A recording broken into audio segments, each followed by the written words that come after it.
Springs. Star Furniture, different by design.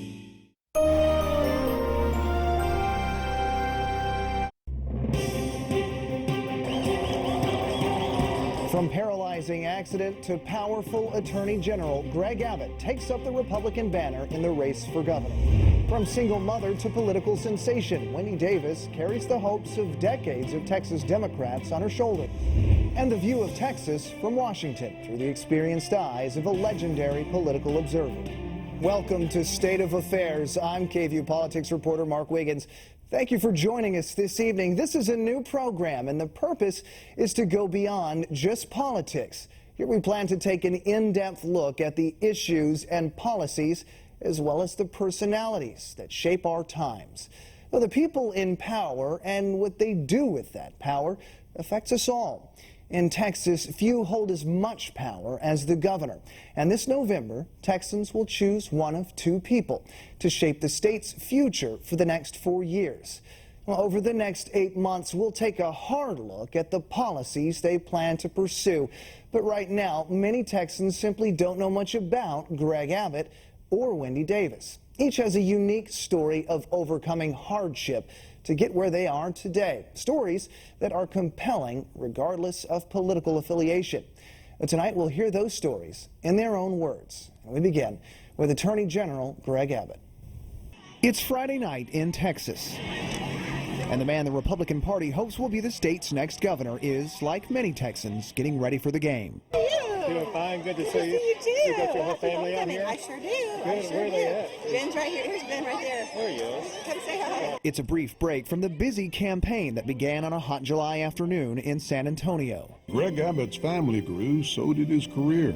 The chosen date for the official kickoff, July 14th, 2013, marked exactly 29 years since the day Abbott's life changed forever. On a steamy summer day, almost identical to this, I went out for a jog. Born in Wichita Falls and raised in Longview and later Duncanville, Abbott played football and baseball when he was young. He would excel on the track and finish his senior season nearly undefeated. While studying as an undergraduate at the University of Texas, he met his wife, Cecilia, the product of Irish and Hispanic parents living in San Antonio. They married in 1982, but in the summer of 1984, at the age of 26, came disaster. I had just graduated from law school.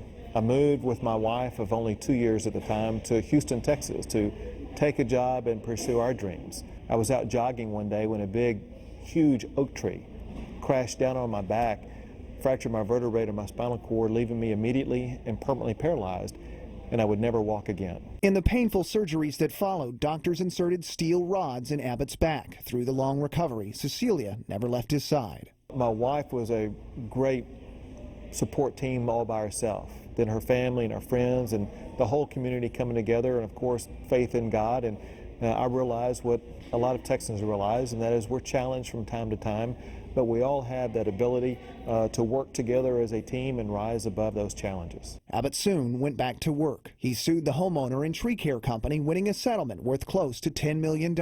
Abbott would later champion tort reform, making high-dollar awards more difficult, but has argued changes in the law wouldn't have affected cases like his. The political bug would finally bite in the early 1990s. When I was a lawyer practicing law in Houston, I went before the courts and was dissatisfied with the way that judges were dispensing justice. I knew that I could do a better job. I knew that a better job was needed. And so I was inspired to go do a better job and ran for office myself and got elected to be a judge, and the rest is history.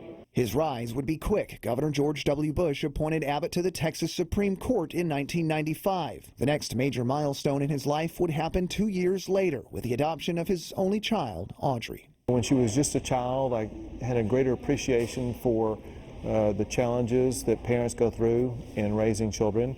As she became a teen, I saw the challenges that teens have in dealing with threats and dangers in their world.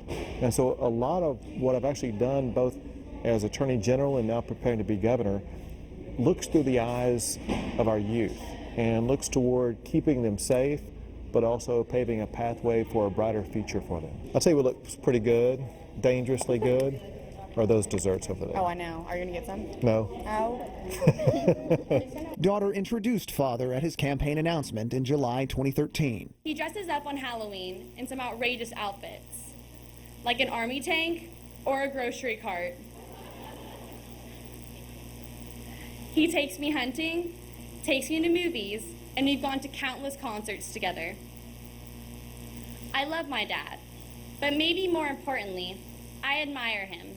Elected Attorney General in 2002, Abbott's defining victory would come in 2005, successfully defending a monument of the Ten Commandments on the grounds of the Texas Capitol before the U.S. Supreme Court. It is an historical recognition of the role that these commandments have played in the development of our laws. Now the longest-serving Attorney General in Texas history, almost 12 years. Abbott has filed dozens of lawsuits against the federal government, challenging everything from the president's health care law to the Voting Rights Act. We believe that the rise of the connection between the Hispanic community and the Republican Party in the state of Texas is directly at salt.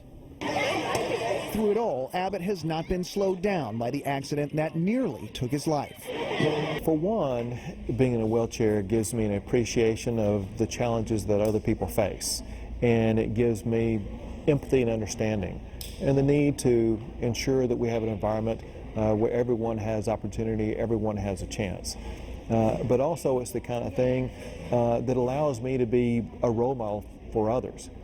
I can't tell you the number of people who just on the campaign have come up to me and said that they are inspired and they work harder in life because they know that if they see me working as hard as I do, traveling as much as I do, doing all that I do in a wheelchair, they know that they need to get up and work harder and be stronger themselves every single day. And you know, too often you hear politicians get up and talk about having a spine of steel.